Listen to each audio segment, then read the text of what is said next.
Shalom Bapak Ibu, puji Tuhan, balik lagi ya.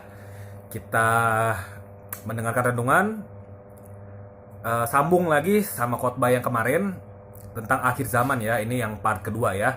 Biarlah Bapak Ibu terus mendengar karena ini adalah yang akan terjadi di hari-hari sekarang dan hari-hari ke depan. Dan saya harus sampaikan ini. Saya harus sampaikan pesan-pesan ini ya Bapak Ibu ya. Di channel orang lain juga sudah banyak yang memberitahu seperti ini, dan biarlah hal-hal yang seperti ini yang akan yang akan terjadi dan belum terjadi itu boleh kita pengetahuan kita bertambah banyak ya Bapak Ibu ya, sehingga apa yang Tuhan mau sampaikan di hari-hari terakhir, di akhir zaman, yaitu sekarang Bapak Ibu, bukan besok-besok lagi, sebab waktunya sudah sangat singkat. Saya yakin dan percaya kita siap tidak siap, mau tidak mau harus masuk ya Bapak Ibu ya. Oleh sebab itu biarlah saya dapat bisa menggandeng, membimbing Bapak Ibu untuk supaya dapat bisa mengerti. Jangan khawatir, jangan takut kalau masuk tentang akhir zaman itu. Kalau misalnya ada yang bilang tentang corona, COVID-19, apakah ini bagian dari akhir zaman? Benar Bapak Ibu. Sekali lagi saya katakan ya, kalau menurut pribadi ada yang bertanya kepada saya, apakah COVID adalah bagian daripada skenario akhir zaman? Betul. Ya Bapak Ibu ya. Oleh sebab itu, yuk kita generasi-generasi terakhir di akhir zaman ini, biarlah kita semakin kuat, semakin mengiring Yesus, sehingga Tuhan pada saat nanti Tuhan datang, rapture terjadi, itu kita boleh menjadi mempelai Kristus yang kudus, yang menjadi 5 garis bijaksana, yang mempersiapkan dirinya, bukan menjadi 5 gadis yang bodoh, yang hanya tidak tahu apa-apa. Dia tahu, tapi tidak mempersiapkan minyak itu. Biarlah kita benar-benar mempersiapkan semuanya. Yuk kita berdoa Bapak Ibu. Tuhan Yesus, terima kasih, biarlah renungan hari ini kita semua dapat bisa mengerti, dapat bisa bertambah lagi ilmunya, dan bukan hanya sekedar menjadi penonton saja, tapi menjadi pelaku-pelaku firman-Mu. Berikan kami semua kekuatan, keberanian untuk masuki akhir zaman ini Bapa, dengan kemenangan, dengan ada damai sejahtera, karena itulah yang Tuhan ingini. Dalam nama Tuhan Yesus kami berdoa, haleluya, amin. Oke Bapak Ibu, kita akan membuka Alkitab kita akan membacanya di dalam Matius 24 ayat yang pertama sampai ayat yang ke-14. Sekali lagi ya, Injil Matius 24 ayat yang pertama sampai ayat yang ke-14. Agak sedikit panjang ya Bapak Ibu ya, nggak apa-apa, biarlah saat teduh hari ini, renungan hari ini, di akhir zaman ini, kita boleh mengerti, boleh iman kita bertambah kuat ya Bapak Ibu ya, bukan hanya menjadi pendengar tapi menjadi pelaku. Oke, saya akan bacakan begini ya, perikopnya permulaan penderitaan. Ketika Yesus duduk di Bukit Zaitun, datanglah murid-muridnya kepadanya untuk bercakap-cakap sendirian dengan dia. Kata mereka, "Katakanlah kepada kami, bila manakah itu akan terjadi dan apakah tanda kedatanganmu dan tanda kesudahan dunia?" Jawab Yesus kepada mereka, "Waspadalah supaya jangan ada orang yang menyesatkan kamu, sebab banyak orang akan datang dengan memakai namaku dan berkata, 'Akulah Mesias,' dan mereka akan menyesatkan banyak orang. Kamu akan mendengar deru perang dan kabar-kabar tentang perang. Namun berawas-awaslah, janganlah kamu gelisah, sebab semuanya itu haruslah terjadi, tetapi itu belum kesudahannya." Ayat yang ketujuh, "Sebab bangsa akan bangkit melawan bangsa, dan kerajaan melawan kerajaan. Akan ada kelaparan dan gempa bumi di berbagai tempat. Akan tetapi semuanya itu barulah permulaan penderitaan menjelang zaman baru." Ayat ke-9, "Pada waktu itu kamu akan diserahkan supaya disiksa, dan kamu akan dibunuh dan kamu akan dibenci semua bangsa oleh karena namaku. dan banyak orang akan murtad dan mereka akan saling menyerahkan dan saling membenci. Banyak nabi palsu akan muncul dan menyesatkan banyak orang, dan karena makin bertambahnya kedurhakaan, maka kasih kebanyakan orang akan menjadi dingin. Ayat 13. Tetapi orang yang bertahan sampai pada kesudahannya akan selamat. Ayat 14. Dan Injil kerajaan ini akan diberitakan di seluruh dunia menjadi kesaksian bagi semua bangsa. Sudah itu barulah tiba kesudahannya. Lanjut dari part yang pertama, tanda-tanda kesudahan, tanda-tanda akhir zaman. Ada banyak ya Bapak Ibu ya. Nah, di Matius ini Yesus mengupas. Murid-muridnya sempat bertanya. Ada satu hal kesempatan murid bertanya, bila manakah engkau datang Bapak Tuhan? Yesus menjawab. Jawab Yesus pada mereka, waspadalah supaya jangan ada orang yang menyesatkan kamu. Ya Bapak Ibu ya. Kalau kita kupas dalam kitab Wahyu, tanda-tandanya itu banyak ya Bapak Ibu ya.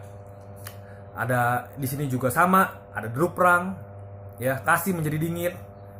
Itu semua adalah tanda-tandanya. Lanjut daripada part yang pertama ya. Tanda-tanda kesudahan zaman itu apa? Nah, di antaranya seperti itu. Ada banyak lagi ya Bapak Ibu ya. Nanti kita akan kupas di episode-episode berikutnya. Tetapi pada kesimpulannya adalah kita akan mendengar deru perang, kasih menjadi dingin. Setiap orang udah gak peduli lagi akan orang-orang yang susah, orang-orang yang membutuhkan pertolongan.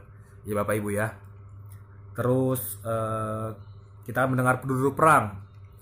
Tetapi Yesus bilang, namun berawas-awaslah, janganlah kamu gelisah, sebab semuanya itu harus terjadi, tetapi belum kesudahannya. Ya Bapak Ibu ya, nanti akan perang, adanya perang Gog dan Magog, adanya lagi perang Armageddon, dan seterusnya. Yang saya mau katakan dan saya garis bawahi ya Bapak Ibu ya, akhir zaman ini kita harus alami. Kalaupun kita harus alami, jangan takut. Sebab Yesus di ayat terakhir, Yesus bilang, dan Injil kerajaan ini akan diberitakan di seluruh dunia menjadi kesaksian bagi semua bangsa. Sudah itu baru tibalah kesudahannya. Sekarang pertanyaannya adalah, Injil itu sudah disebarkan belum sampai ke seluruh bumi? Jawabnya, yes. Maka itu kenapa saya juga membuat channel ini. Itu juga bukan menjadi tugas daripada gembala saja, tua-tua sidang saja, tapi kita sebagai jemaat biasa juga harus memberitakan firman Tuhan. Karena itu juga akan menggenapi nas Matius 24 ayat 14 ini. Ya Bapak Ibu ya, kita kalau sebagai Kristen sudah lahir baru, menjalankan perintah Tuhan, kita juga harus melakukannya. Dan itu hukumnya wajib ya Bapak Ibu ya. Di ayat yang sebelumnya, tetapi orang yang bertahan sampai kesudahannya akan selamat. Kita harus bertahan, kita harus kuat. Apa yang Yesus suruh, kita harus kerjakan. Gitu loh Bapak Ibu.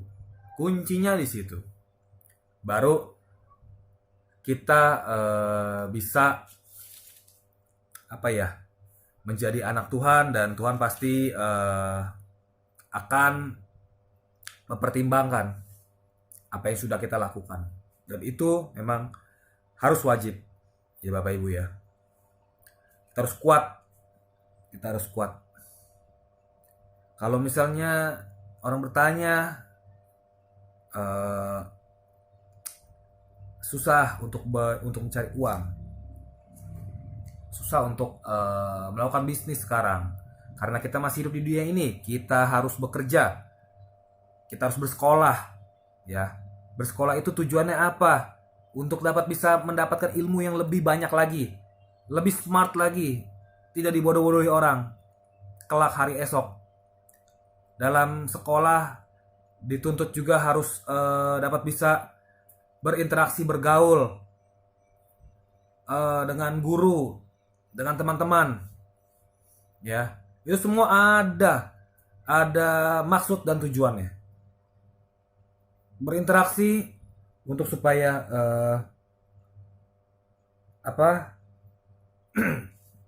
berinteraksi sama orang, kita harus berani ngomong. Itu sudah ada dalam ilmu sekolah. Berani mengemukakan pendapat. hal yang benar. Ya di atas ya, tidak di atas tidak. Kalau misalnya kejadiannya ya kita ngomongnya tidak, ya itulah dosa. Kita berbuat dosa. Kita harus berani ngomong ke orang. Itu tidak benar. Bukan hanya orang yang sebaya, tapi juga kalau orang yang lebih tua, kalau misalnya kita lihat dia tidak benar, kita harus bilang, sorry bos, itu nggak benar. Sorry bro, itu nggak benar. Sorry sis, itu nggak benar.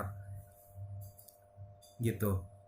Dalam sekolah, makanya itu sebagai adik-adik yang nonton di channel ini, yang usia mungkin SMP ya, remaja ya, SMP SMA, yuk berani mengatakan ya di atas ya, tidak di atas tidak. Karena era zamannya ini udah berubah. Mungkin sama saya ya 10-20 tahun yang lalu saya bersekolah di SMA. 10-20-30 tahun yang lalu kita pernah bersekolah. Ya, untuk orang-orang yang terdahulu yang lebih tua. Sama anak sekolah yang sekarang itu jauh berbeda. Kalau diderajatkan itu 180 derajat. Kalau 360 derajat itu balik lagi ya ke dianya. 180 derajat sangat berbeda. Bumi dan langit. Timur dan barat. Utara dan selatan. Sangat jauh berbeda. Apa ya, mengenyam pendidikan sekarang itu berbeda. Karena sekarang kan harus sistem daring. Sistem online. Itu loh. Mungkin penyerapannya mungkin ya. Mungkin penyerapannya hanya berapa persen gitu loh. Tapi kita harus terus berdoa. Minta hikmat daripada Tuhan. Kalaupun kita harus ada di situasi seperti ini, jangan kita takut, jangan kita gentar. Terus saja kerjakan. Pasti ada rencana Tuhan yang lebih baik lagi. Nah, menghadapi situasi ini, kita harus bisa beradaptasi nih. Karena kan pemerintah juga ngomong, adaptasi baru. Adaptasi baru.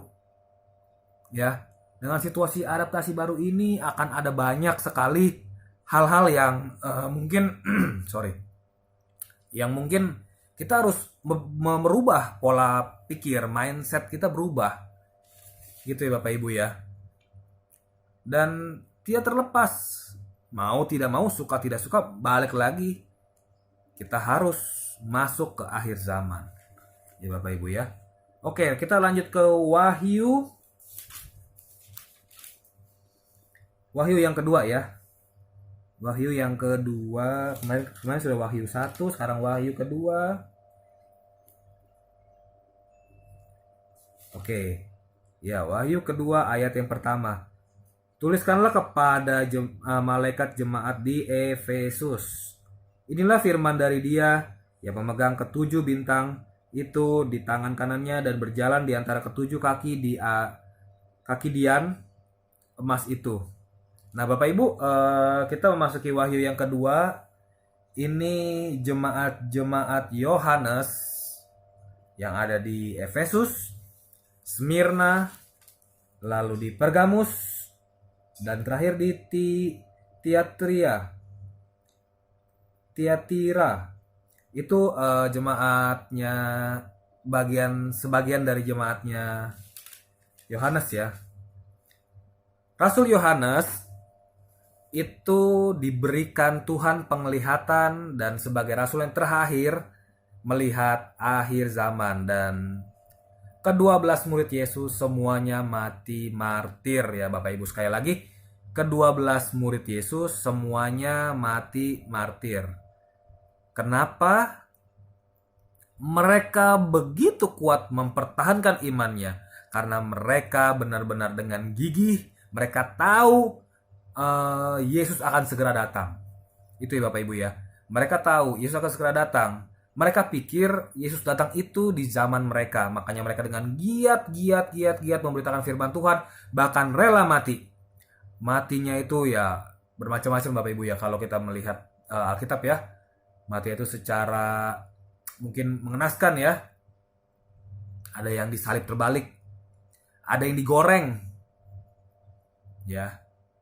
Tetapi iman mereka tidak gentar.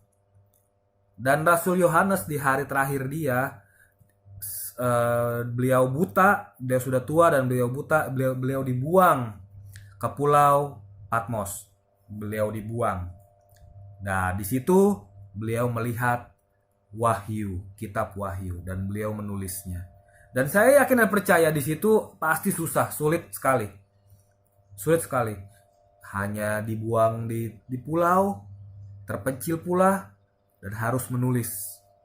Gimana itu? Saya juga tidak bisa membayangkannya ya Bapak Ibu ya.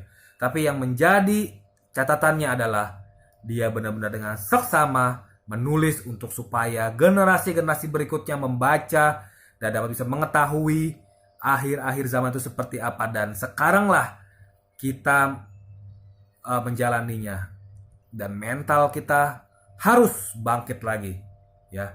Kapan akhir zaman itu datang? Ketika Yesus mati dan bangkit di atas kayu salib, Yesus mencurahkan Roh Kudus, itulah akhir zaman ya. Jadi pada sudah 2000 sekian tahun sampai hari ini, sampai detik ini, itu akhir zaman. Dan kita harus benar-benar kuat iman kita ya. Saya yakin dan percaya, saya terus berdoa dan berdoa. Entah kita dari gereja mana, saya tidak kenal Bapak Ibu juga tidak kenal saya, itu nggak nggak jadi soal ya, nggak terlalu penting. Tapi kita harus saling menguatkan dan kita harus mendoakan satu sama lain, memberitakan firman Tuhan, itu yang penting ya. Saya tidak ada urusan kepentingan sama siapapun, tidak ada urusan kepentingan mengenai hal apapun, hanya untuk satu, yaitu untuk pemberitaan firman Tuhan. Itulah urusannya aja ya. Itulah yang menjadi alasan kenapa saya membuat channel ini. Itu saja. Saya nggak tahu Bapak Ibu, mungkin ada yang dari golongan pengusaha, pedagang, ataupun buruh, ataupun seorang guru. Saya jujur, pekerjaan saya adalah seorang guru, teacher. Jadi sedikit banyak saya bisa ngomong ataupun kasih tahu gimana caranya gitu loh. Ada public speaking yang ya sedikit banyak saya bisa terapkan ya. Dan di luar itu saya tidak mempunyai kemampuan apa-apa. Saya membuat channel ini juga dengan biaya sendiri, dengan mungkin hanya seadanya gitu loh, memakai aplikasi seadanya, memakai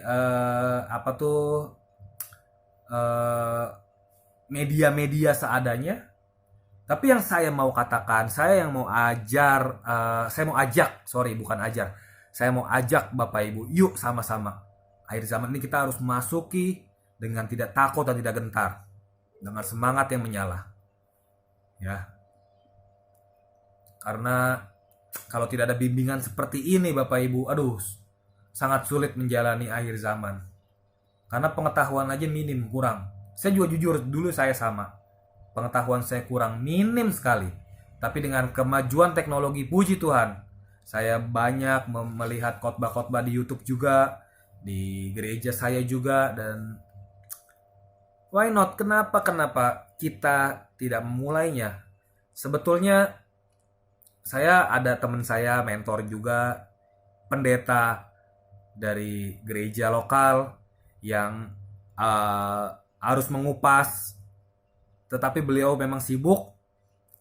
Dan saya berpikir tugas ini bukan hanya tugas seorang pendeta. Sekali lagi, tugas ini bukan tugas pendeta, tetapi semua orang, sekali lagi ya, saya tekankan tuh, semua orang yang percaya sama Yesus, menjadi Kristen, tapi cuma ngomong doang. Tuhan bilang, siapa kamu? Tuhan tidak mengenal kamu. Tapi kita harus menjadi pelaku-pelaku firman Tuhan. Yuk, dengarkan khotbah ini, bagikan lagi.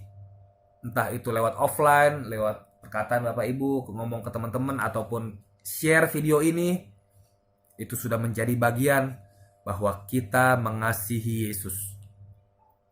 Ya Bapak Ibu ya, karena benar-benar akhir zaman ini sangat rentan. Tadinya saya juga berpikir waktu tahun-tahun sebelumnya, 2018, 2017, saya bilang oke, ini sudah akhir zaman, tapi rasa-rasanya kok masih sama aja ya. Tetapi hari-hari ini tahun 2020 adanya pandemik, 2019 akhir, 2020 pandemik, 2021 dan seterusnya, saya tidak tahu sampai kapan, berasa wah benar ini sudah akhir dari akhir zaman. Kalau kita tidak meminta pimpinan Roh Kudus, kita akan, ya begitulah Bapak Ibu ya. Oke, firman Tuhan cukup sampai di sini. Nanti kita akan lanjut lagi ke seri-seri yang berikutnya. Tetap kuat, tetap percaya dan yakin Tuhan pasti tolong saya dan saudara, saya dan Bapak Ibu. Pasti kita dipelihara Tuhan. Menjelang hari kedatangan Tuhan, kita harus semakin dekat sama Tuhan, setia terus, banyak doa, bangun jam doa ya. Kita masa kalah sama saudara-saudara yang lain, mereka ada 5 waktu, kita harus setiap saat bangun hubungan sama Tuhan, berdoa, berbahasa roh, minta hikmat daripada Tuhan, sehingga hari demi hari menjalaninya itu enggak hambar hanya begitu saja, tapi setiap harinya kita dapat bisa pengetahuan yang baru, minimal pengetahuan akan firman Tuhan. Puji Bapak Ibu, kita akan tutup dalam doa. Bapak terima kasih, biarlah hari ini kita dapat bisa mengerti, menjadi pelaku firman Tuhan, dan akhir zaman ini kita masuki dengan keberanian, tidak takut, berani,